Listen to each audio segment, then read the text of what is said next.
సముద్ర తీరం వెంబటి అప్పుడప్పుడు సముద్రం ముందుకు రావటం లేదా వెనక్కి వెళ్ళటం ఇవి జరుగుతూ ఉంటాయి. కానీ విచిత్రంగా చీరాల బీచ్లో సముద్రం అంచు కూరుకుపోయింది. సముద్రం అంచు దాదాపు ఒక 10 అడుగుల లోతుకు కూరుకుపోయిందని చెప్పి ఇప్పుడు తేల్చారు. అందుకే చీరాల బీచ్కి ఎవరిని రానియకుండా నిషేధం విధించారు. దానికి కారణం ఏంటనేది ఇప్పుడు అన్వేషిస్తూ ఉన్నారు. యాక్చువల్గా చీరాల బీచ్కి అనేక మంది పర్యాటకులు వెళ్తూ ఉంటారు. తెలంగాణ నుంచి కూడా అనేక మంది వెళ్తుంటారు. సాటర్డే సండే వచ్చిందంటే బీచ్లకు వెళ్ళేటువంటి అలవాటు ఇప్పుడు ఎక్కువైపోయింది. ఇప్పుడు ఒకవేళ అక్కడ బీచ్కి వెళ్ళి మీరు కనుక జనరల్గా ఒడ్డున మనకి అలలు వస్తూ ఉంటాయి, సముద్రం లోపలికి నడుచుకుంటూ వెళ్తాం.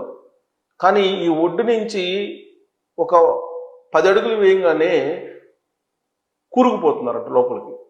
అది కూరుకుపోతుందని గమనించినటువంటి అక్కడ ఉండేటువంటి అధికారులు నిషేధాన్ని విధించారు. మరి ఈ పరిణామం ఎందుకు చోటు చేసుకున్నారంటే విపరీతమైనటువంటి పరిస్థితి, అక్కడ విపరీతమైనటువంటి ప్రకృతి వైపరీత్యం దిశగా నడుస్తుంది అనేది ఇప్పుడు అంచనా వేస్తున్నారు. కారణం ఏంటి?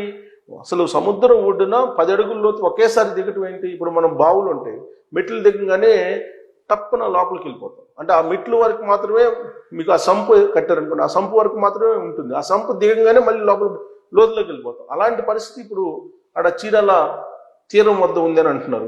సరే, ఇక్కడ బాపట్ల జిల్లా చీరాల మండల పరిధిలోని పొట్టి సుబ్బయ్య పాలెంలో అక్కడ ఈ సముద్రంలో ఇలాంటి పరిస్థితి భారీగా కోతబడింది లోతుకి. ఇది శనివారం రాత్రి గమనించారు. పెద్ద ఎత్తున ఈ అలల ఈసిపట్టు ఇవన్నీ కూడా.